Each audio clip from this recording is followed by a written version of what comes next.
claim to have cut our emissions by 300 million tonnes, and we're importing 180 million tonnes of emissions, which we don't count. And if you balance those out, we've made very little cuts. What a really interesting discussion following, capital through the energy transition. Global emissions have increased by 1 trillion tonnes since 1990. So no one is following the UK, okay? No one's even noticing us.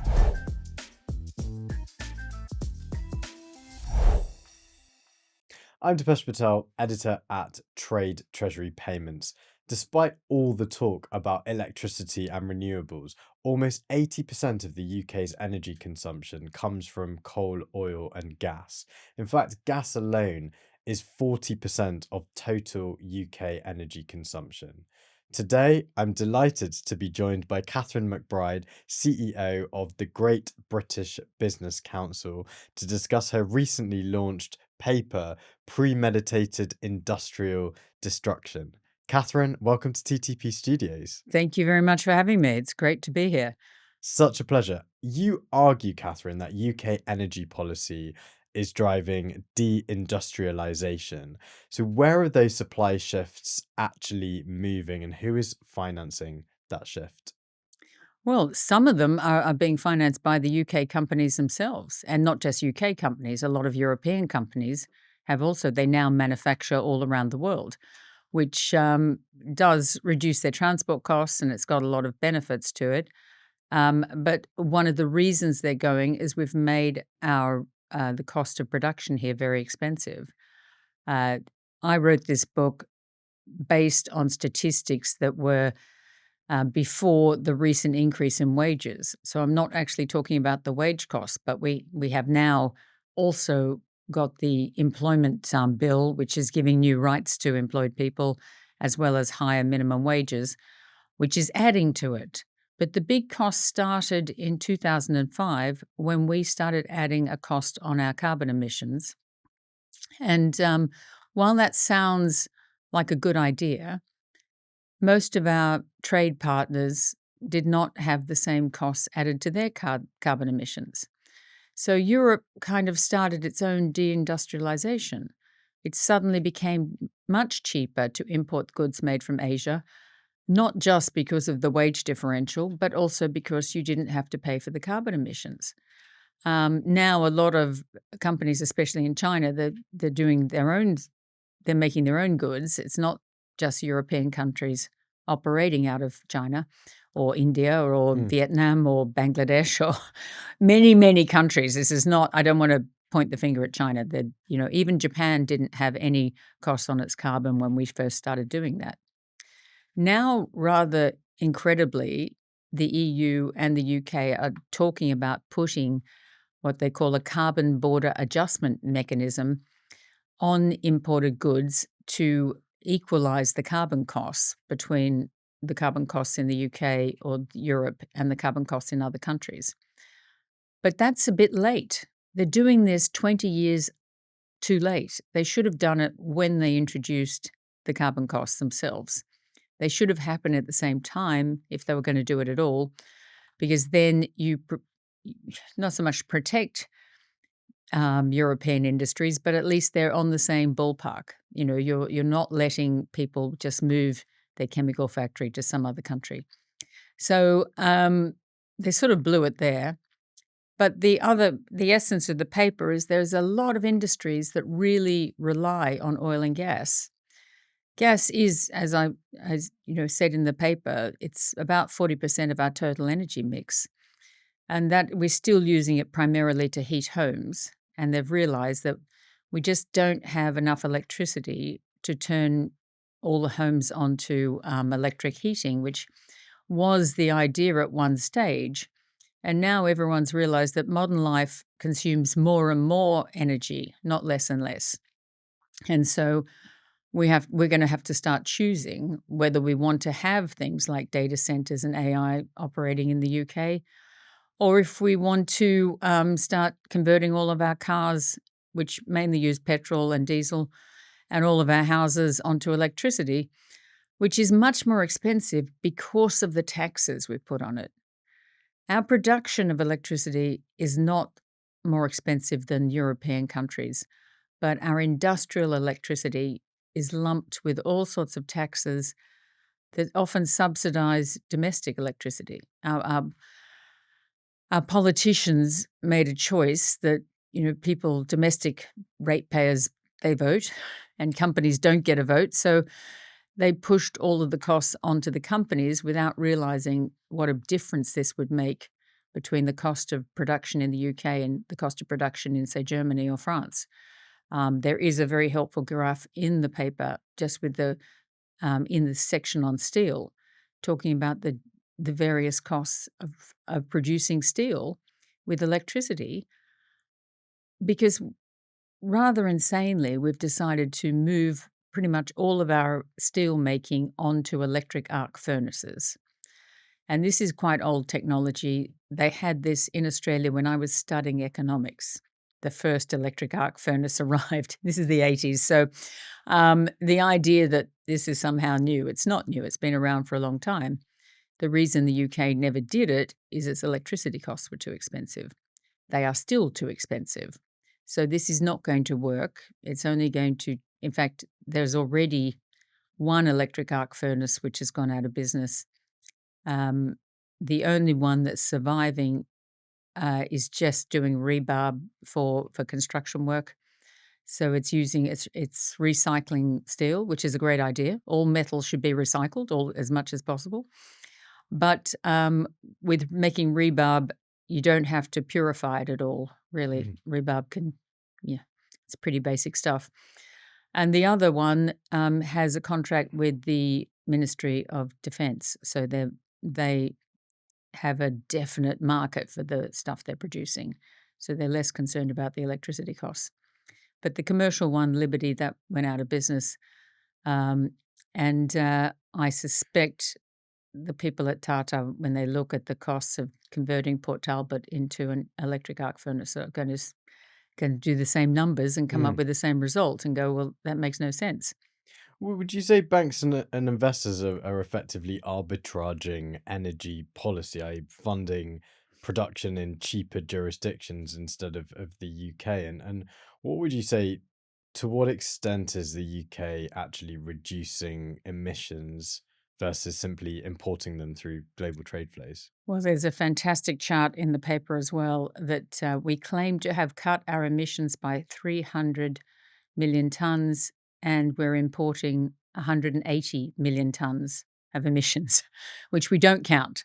So we're just going, oh, look how much we've cut without, look how much we're bringing in.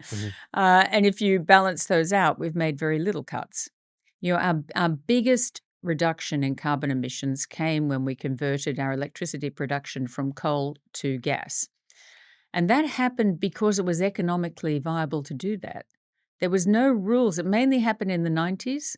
There were no rules saying you had to do that. There were no carbon taxes saying you forcing people to do that. People did it because it was economically viable to do that. It made more sense. And that's what we've got to get back to. We've got to get back to doing the things that make economic sense, not because we're forcing them with a lot of regulation and a lot of taxes, because then you tend to get the worst option becomes the predominant option rather than getting the economically sensible option. So we cut a lot of our emissions with that. And we also cut emissions by getting better landfill. Most people don't understand that most methane emissions came from landfill. They don't come from Not the cows. cows. Cows back, this cut I think is from 1990 as well. It's come down by 70%. And cows even then were only about 10% of our total emissions. And they're still about the same. They haven't changed much. They got better at dealing with slurry, which was giving off a lot of emissions as well. But mostly it's about landfill. And by doing that, we did a major cut there. But the other cut we've made is basically deindustrializing the UK and exporting our industry to other countries and then importing the product back. And that seemed like such a great idea when all people were happy to export all goods.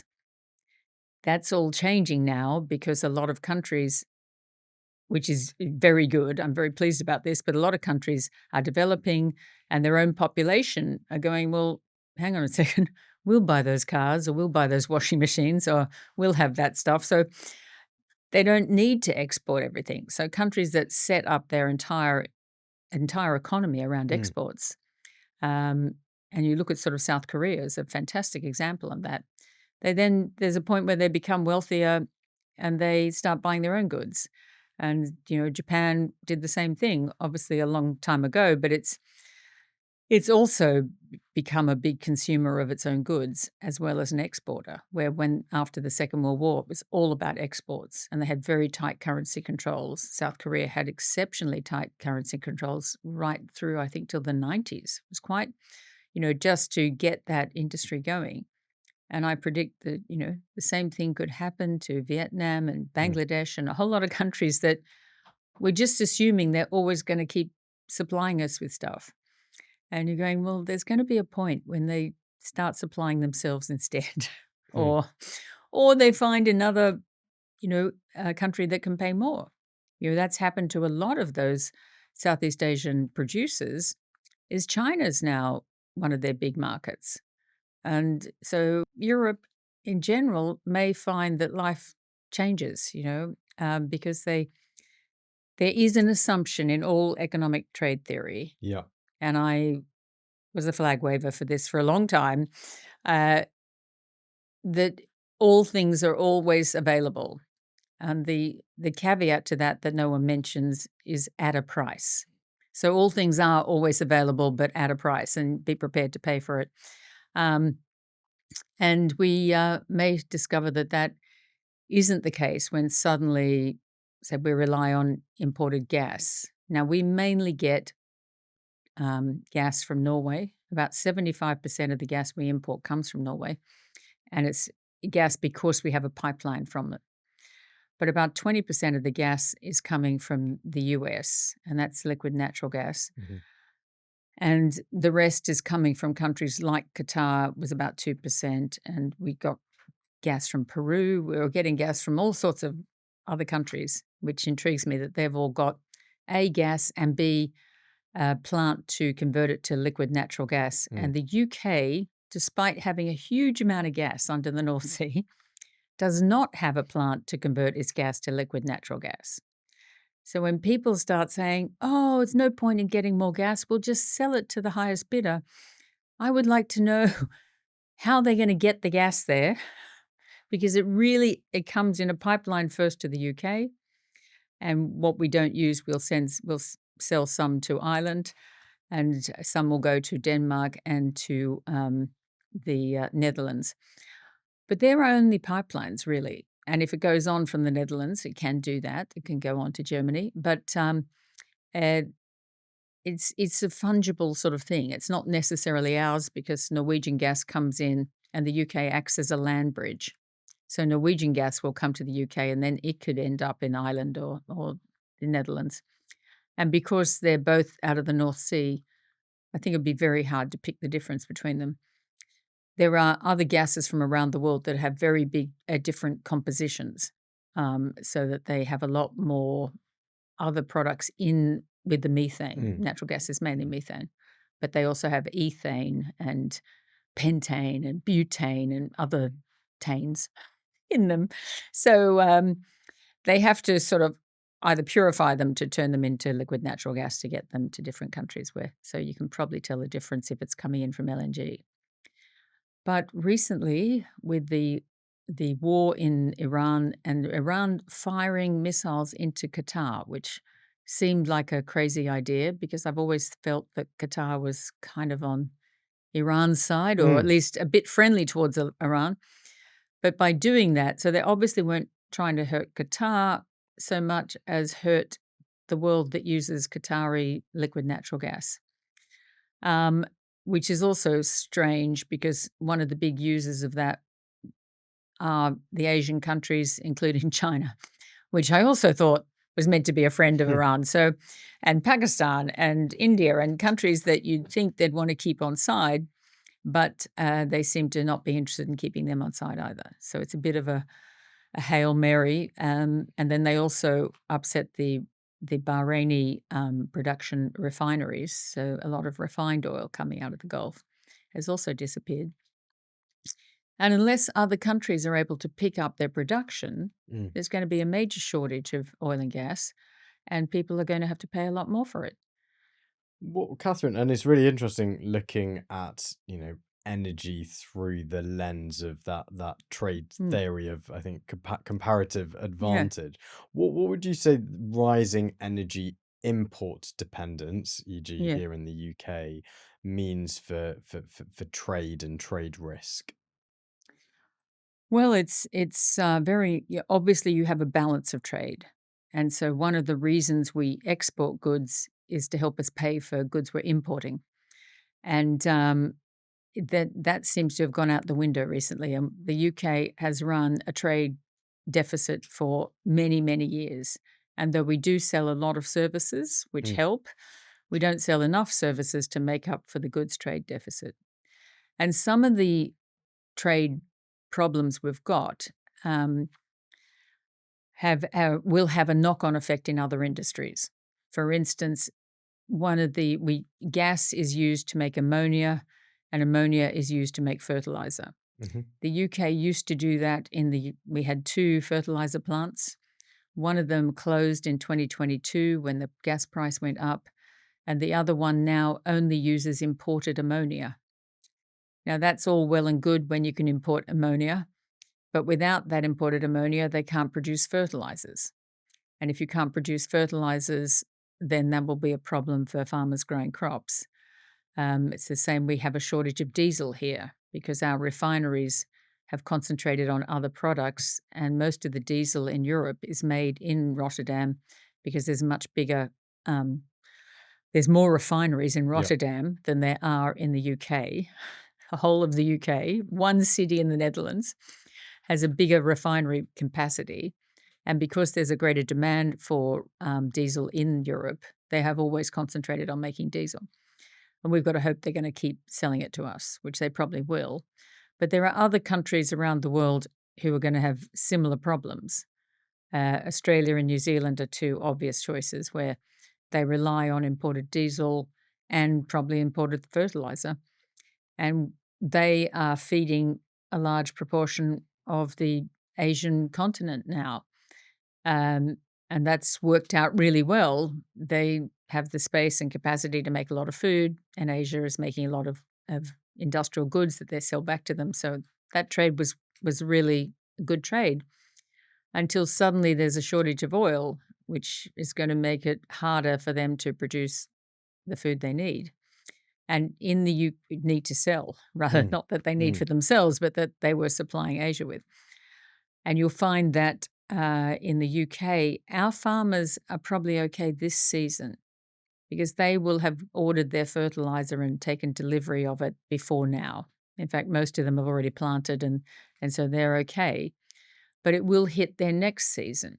This is one of the problems with agriculture that a lot of people don't understand because we're so used to things being in the shops immediately when we need them. But someone has to think about producing them about a year before we get them in the shop. And this is also going to be a problem for the UK because we import a lot of food out of season from other places. mm. So, right now, apples in most of the supermarkets are coming from South Africa because it's their apple season and it won't be our apple season until the autumn. And we've been doing that for literally hundreds of years. The UK almost invented half of its colonies just to supply it with food. Um, and so you get, we have to look at not just our own growing season. And if we've got enough fertilizer, we're going Mm. to have to look at what's happening in other countries. Do they have fuel? Do they have fertilizer? If not, we're going to have shortages. Catherine, let's talk about AI and data centers. And you talked about earlier the Yeah. energy implications and resource considerations. Are we here in the UK, would you say we're underestimating how those energy constraints will actually shape what is definitely going to be the next industrial wave for us? Well, it's the industrial wave we expected to be involved in. because we do have a lot of entrepreneurs who are very good at this. And AI's language is English. We obviously all speak that. And it's uh, should be huge. And our chancellor is suggesting that this will be the next big thing in the UK and we'll get involved with this. But she's obviously not looked at the energy required to run a data center. And there are about 31 states in the US that have now banned data centers setting up in their state off the grid. Mm. They can come if they bring their own power, but they can't come and plug into the socket in the wall because that will disturb the balance in the grid. And the UK is going to be in exactly the same problem.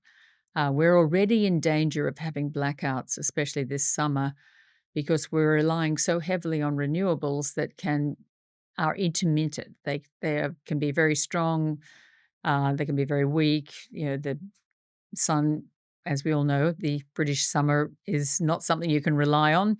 And so having a lot of solar panels isn't always a great thing. Our wind is sometimes so strong they have to pay people to turn it off, but they can't pay people to turn off solar if there's a lot of solar out there. So it's putting a lot of stress on the grid. People don't realize that the grid has to be managed second by second. There always has to be kept at 50 hertz, and there's a balancing program that goes on doing that. And the more variety of ways people are producing energy, the harder that balancing act is. And a lot of the things that we're relying on for electricity, such as the wind farms, which are out on, Mm. they're getting further and further away from the centres of demand because they're in Scotland, but they're not off the coast of Edinburgh or Glasgow. They're sort of off the coast of the northwest where no one lives, the Shetland Islands or somewhere. So, sorry, not no one. I know there's going to be an angry listener in the Shetland Islands saying, I'm here. But anyhow, we know you're there. But yeah, there's not a great demand for electricity. So we've got very high transmission costs. And everyone's talking about nuclear, and I'm a big fan of nuclear energy. However, it takes forever to build here. A lot of that is our regulation as well. Mm. So we're planning to have all this nuclear, and they've just signed a deal to put in 3 Rolls-Royce small nuclear reactors, the small modular reactors. And that's all well and good, but I don't think they're going to be operational for about 6 years. And data centers are looking for places to come now. So we have to find a way to produce more energy quickly. And unfortunately, even gas turbines, there's a waiting list for them now of about 8 years. So one of the things we've suggested in the book, which will intrigue people, is to bring back coal-fired electricity in the UK. Because coal-fired plants now are much more efficient than the ones that Alok Sharma was happily blowing up years ago, because those were very old plants that had been built a long time ago.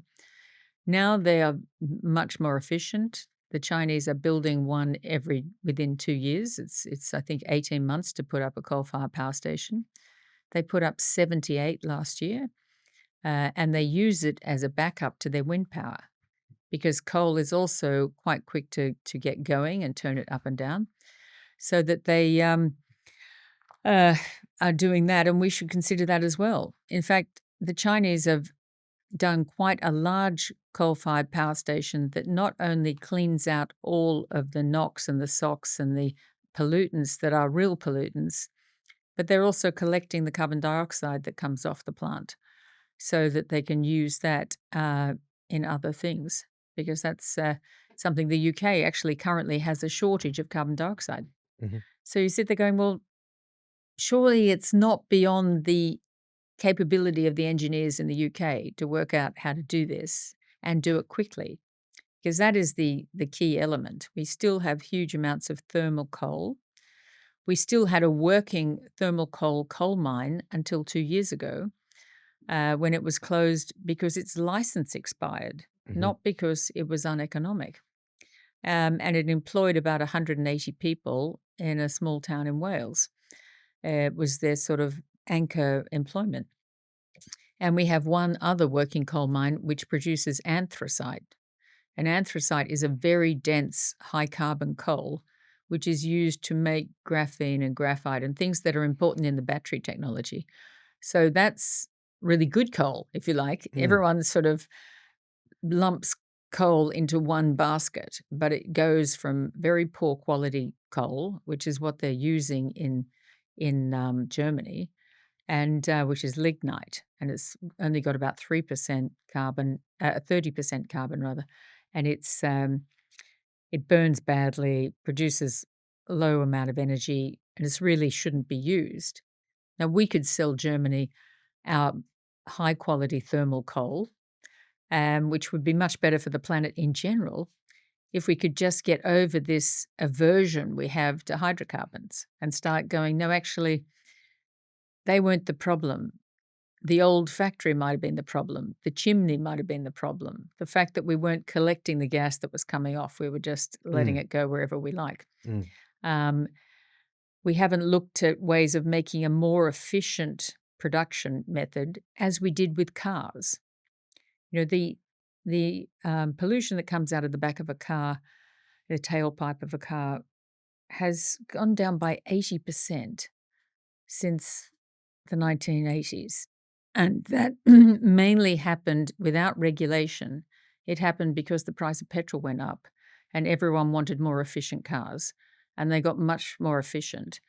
And now Porsche has actually spent a lot of money developing a car that runs on an even more efficient fuel. So they're pumping hydrogen into the petrol or diesel, whatever it was to begin with, to make it a much more efficient fuel. And that apparently they're burning cleanly in new engines. Mhm. And that would probably be a much better thing for the UK to be permitting than to try and get everyone to go to EVs when we don't have enough electricity and we don't have the battery technology. We don't actually have the ability to make batteries here for the cars. We rely very heavily on them coming in from China. So it's kind of crazy that we've gone all in on an industry that we can't really make and ignore an industry that we have plenty of. We are one of only 40 countries in the world with ample amounts of hydrocarbons, both coal, oil, and gas. And right now, there's about 40 countries that are limiting their use of oil, coal, and gas Mm. because they can't get it. And it's almost embarrassing that we are so smug middle class people that we would sit there going, oh, well, sorry about that. Sorry you haven't got any diesel, love to help out, but, we're saving the planet, so don't starve to death. We'll help you one of these days. It's unreal. It just beggars belief that we have two sites that are ready to go. You're both Jackdaw and Rosebank. They were given permission to operate in 2022, and even getting that permission took them about 15 to 20 years. But they got that permission, and then suddenly they were called back on some idea that this would influence global emissions, when global emissions have increased by 1 trillion tonnes since 1990. So no one is following the UK, okay? No one's even noticing us. But anyhow, so they pulled this back, and one of them, Jackdaw, which produces gas, and we can't export gas, as I explained earlier, so it's all coming into the UK, so it's definitely going to help us, all right?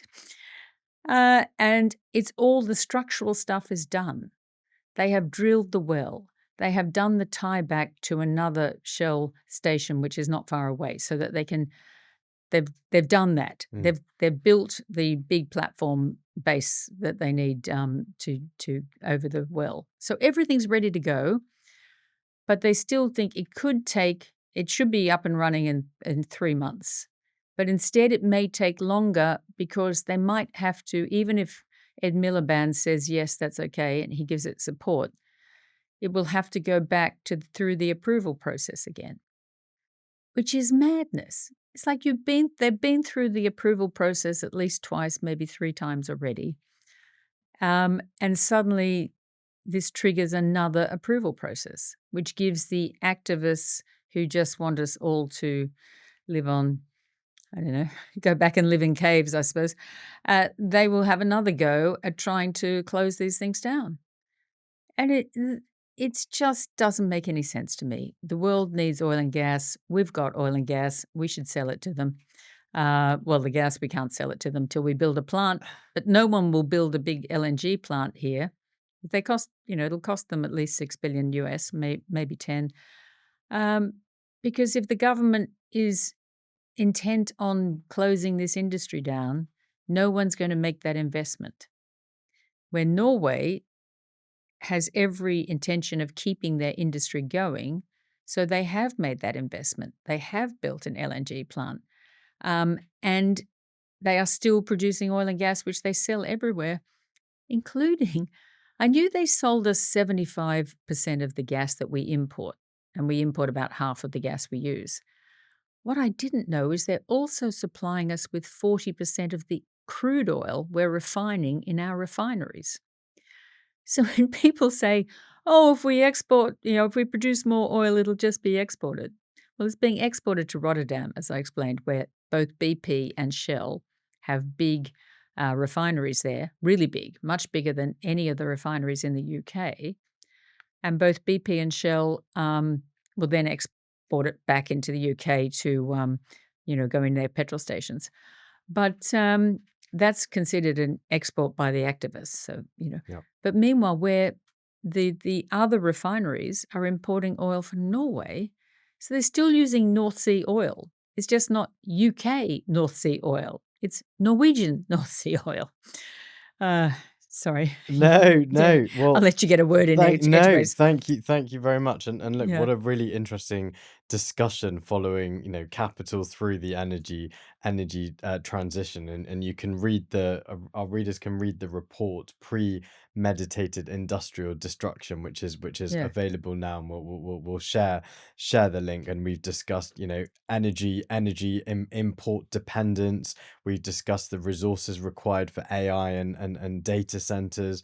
We've discussed nuclear. We've discussed coal-fired power stations. Some of the biggest contributions to methane. We've also discussed. So, Catherine McBride, thank you very much for joining us at TTP Studios. It's been such a pleasure having you here. thank you very much.